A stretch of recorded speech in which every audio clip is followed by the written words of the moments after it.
jika kita memang harus kalah hari ini, maka jangan lebih dari 1 hari. Keesokan harinya kita harus rebut kembali kemenangan. Sama seperti kerajaan Hindu dan juga kerajaan Buddha yang akan kita pelajari khususnya untuk kerajaan Kutai dan juga Tarumanegara. Walaupun dengan silih bergantinya sebuah kepemimpinan kerajaan, bukan berarti itu yang membuatkan keruntuhan kerajaan tersebut.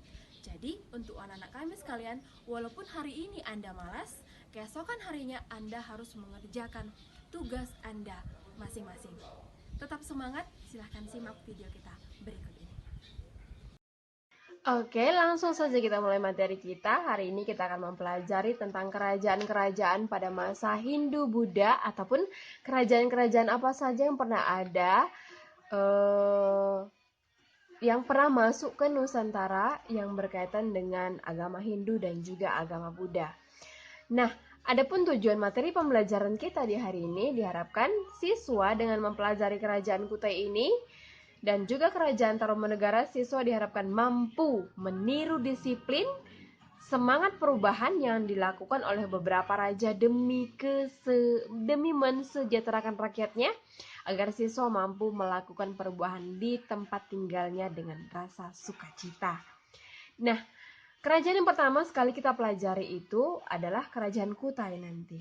Nah, sebelumnya kerajaan Kutai ini, sebelum masuk ke dalam kerajaan Kutai, itu mungkin kamu pernah mendengar yang namanya beberapa peninggalan seperti peninggalan ada Candi Borobudur, ada Candi Prambanan, ada Candi Gede, ada banyak candi-candi ataupun banyak yang namanya prasasti-prasasti, banyak gedung-gedung pada saat itu. Tapi sebenarnya peninggalan ini tidak lepas dari yang namanya peninggalan dari beberapa kerajaan. Yang pertama sekali kita bahas kerajaan itu adalah kerajaan Kutai.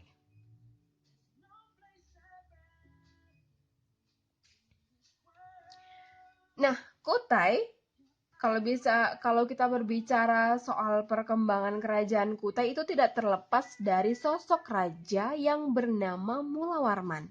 Kamu perlu memahami keberadaan kerajaan Kutai karena sebenarnya kerajaan Kutai ini dipandang sebagai kerajaan Hindu-Buddha yang pertama di Indonesia. Berarti kerajaan Kutai ini adalah kerajaan yang pertama, kerajaan Hindu-Buddha yang ada di Indonesia. Nah, sebenarnya kerajaan Kutai ini diperkirakan terletak di daerah Muara Kaman di tepi sungai Kutai yang diperkirakan terletak di daerah Muara Kaman di tepi sungai Mahakam. Itu ada di daerah Kalimantan Timur. Sebenarnya sungai Mahakam ini merupakan sungai yang cukup besar dan memiliki beberapa anak sungai. Jadi di daerah sekitar tempat pertemuan antara sungai Mahakam dengan anak sungai ini diperkirakan merupakan letak Muara Kaman yang dulu. Jadi sungai Mahakam ini dapat dilayari dari pantai sampai masuk ke Muara Kaman. Sehingga baik untuk perdagangan dan ini merupakan posisi yang sangat menguntungkan untuk meningkatkan perekonomian masyarakat. Jadi kalau dipandang-pandang sungguh luar biasa yang namanya ciptaan dari Tuhan kita yang baik. Jadi patut dong kita syukuri hasil karya dari Tuhan yang Maha Esa. Nah, jadi untuk memahami perkembangan kerajaan Kutai ini tentu memerlukan yang namanya sumber kerajaan, bukan hanya kerajaan Kutai ya, tapi kerajaan-kerajaan lain juga. Nah, sumber sejarah yang dapat menjelaskan kerajaan Kutai ini dinamakan, ada sumbernya yang bernama Yupa. Nah, Yupa itu berupa batu bertulis. Jadi ini adalah batu yang ada tulisan aksaranya. Jadi Yupa ini juga sebagai tugu peringatan dan juga upacara kurban. Yupa ini juga dikeluarkan pada masa pemerintahan Raja Mulawarman. Jadi prasasti Yupa ini ditulis dengan huruf Palawa, ya. Jadi huruf Palau ini berbahasa Sanskerta dan juga dengan dilihat ini kamu dengan melihat bentuk prasasti ini ataupun Yupa ini, itu para ahli berpendapat bahwa Yupa ini sebenarnya dibuat sekitar abad yang kelima Masehi. Jadi hal yang menarik dari prasasti ini adalah disebutkan yang namanya salah satu nama yang bernama Mulawarman.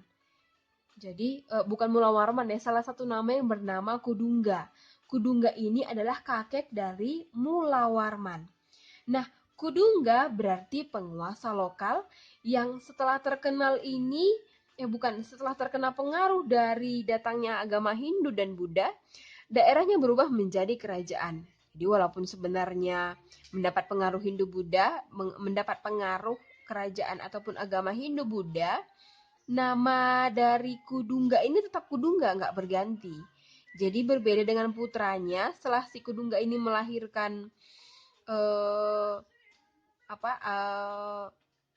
anak, jadi seorang laki-laki namanya adalah Aswawarman. Aswawarman ini melahirkan anak juga ataupun dikatakan sebagai cucu dari Kudungga dinamakan Mulawarman. Jadi kenapa si Kudungga tidak pakai Kudungga Warman ya?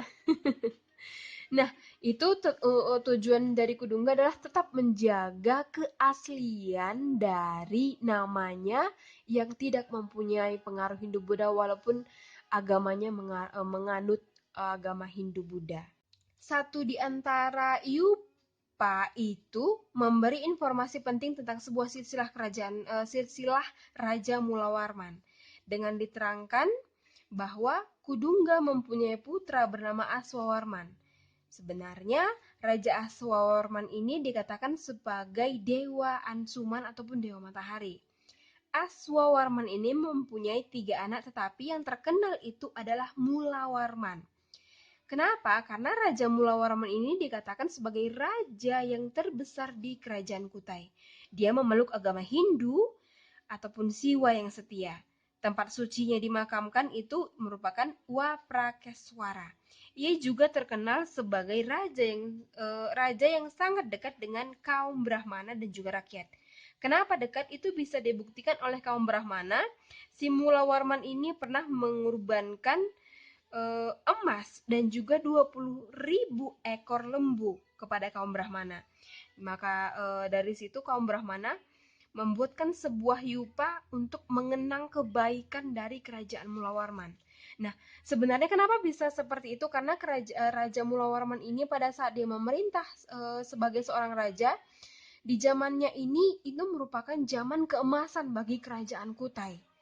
Kenapa? Karena kehidupan ekonomi pun terus mengalami perkembangan karena letak dari kerajaan Kutai ini sangat strategis, itu tepat di tepi sungai.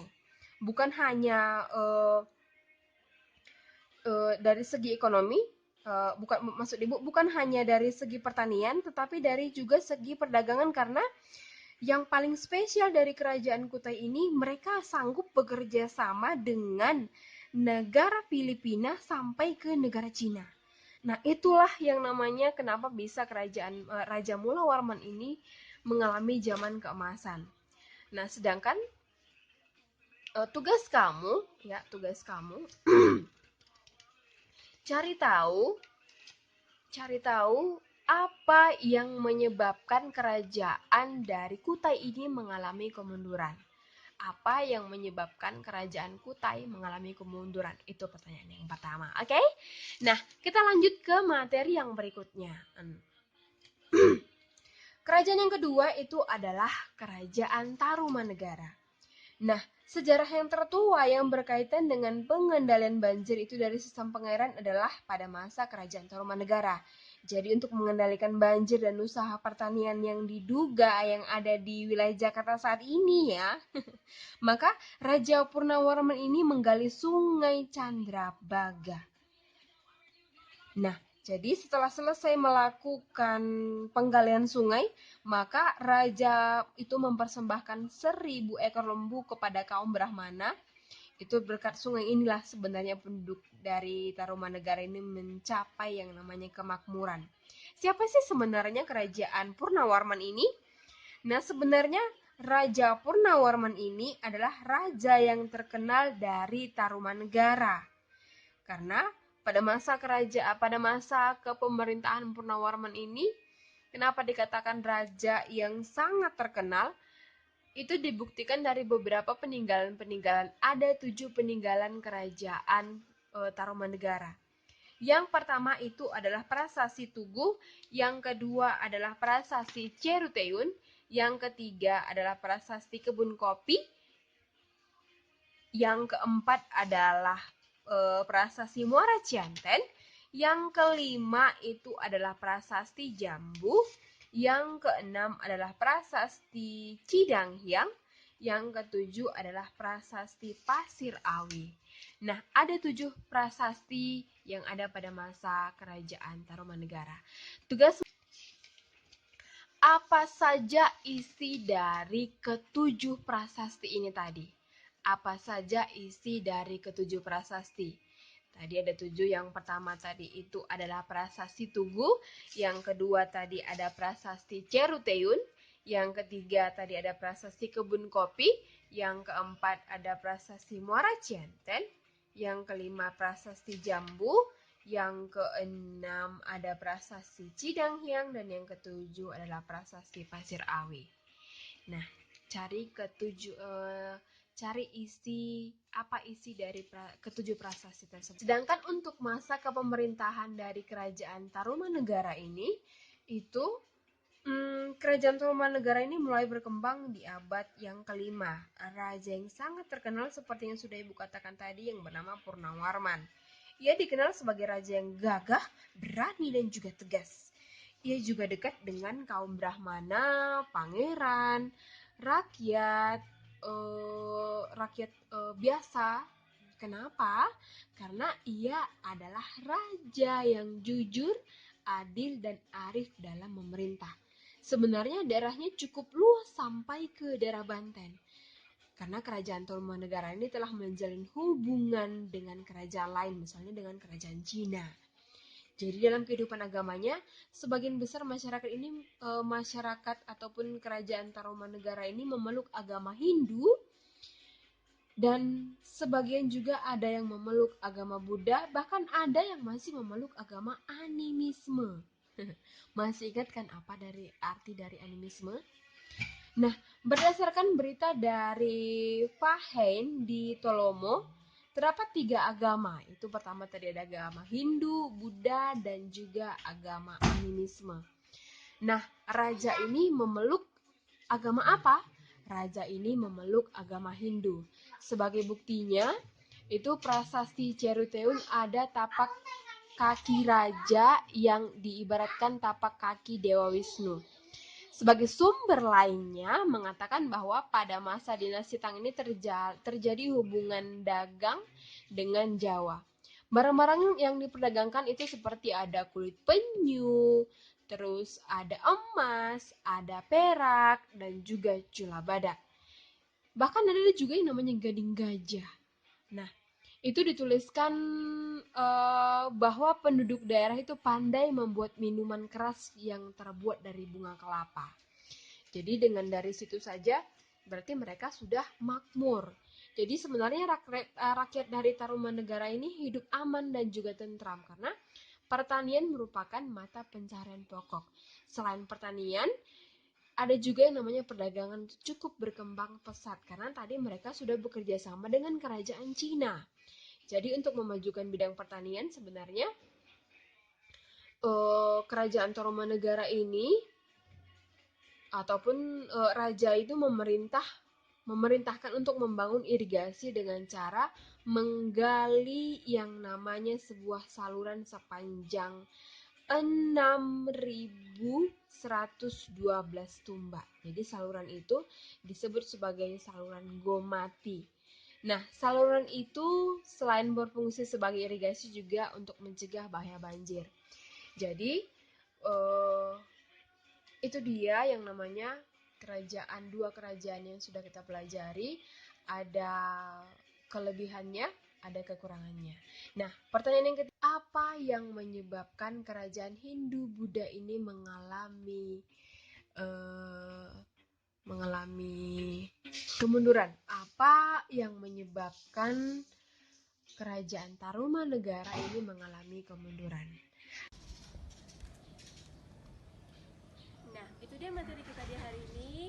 Ibu harapkan dengan mempelajari dan menyimak video pembelajaran kita hari ini, kamu dapat mengambil maknanya untuk kehidupan kamu sehari-hari. Tetap semangat, tetap kerjakan tugasnya, tetap lengkapi catatannya. Sampai ketemu di minggu yang berikutnya. Salam SMD, semangat, fraternitas. Udah